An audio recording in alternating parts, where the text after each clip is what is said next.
work under the influence was an issue.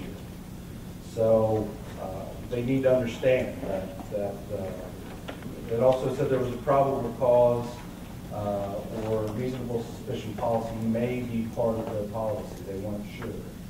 So if they had a good understanding of that, if that was clear from a management standpoint down through the employees, again, that could act as a deterrent. If somebody has been off work with an injury, possibly developed an issue, this could really help that individual. They want their job. They don't want to go look for another job. They want to continue where they are. So, this is going to kind of motivate them to stop using whatever drugs it is that they're using. The other with corporate was resistant to pre-employment and post-accident return to work drug testing. Really, that's where it all starts.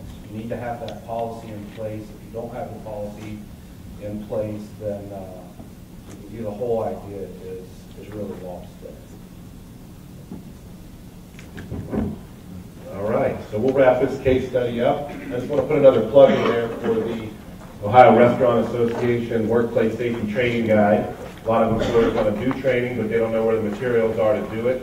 We've taken that away from you, and this is free or at no additional cost through the Safety and Health section of the ORA website. You can go there. We've put this together. Safety Training Guide, all kinds of different topics, forums in there to record that the training is performed, so you don't have to recreate the wheel, part of your membership. All right, we'll kind of wrap this up and say that if this employer had addressed the lifting injury, they'd save about $20,000 a year in workers' comp premium.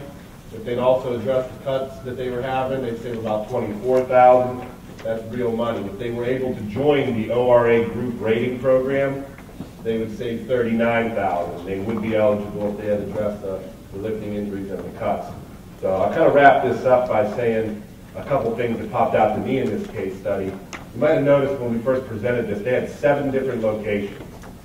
Well, those 7 different locations were all under one workers' compensation policy number. And one injury at one of those 7 locations has caused this problem.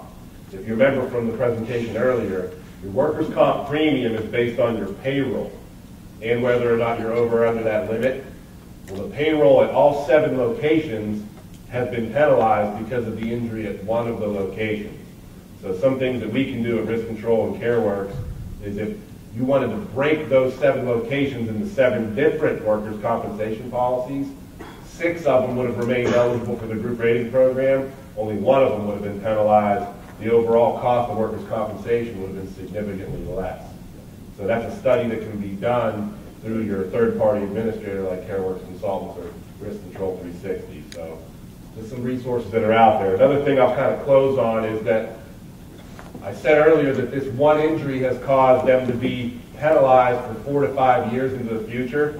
So basically, they're not going to be eligible for the workers' compensation group rating program through the Ohio Restaurant Association, which is where everyone wants to be in workers' comp.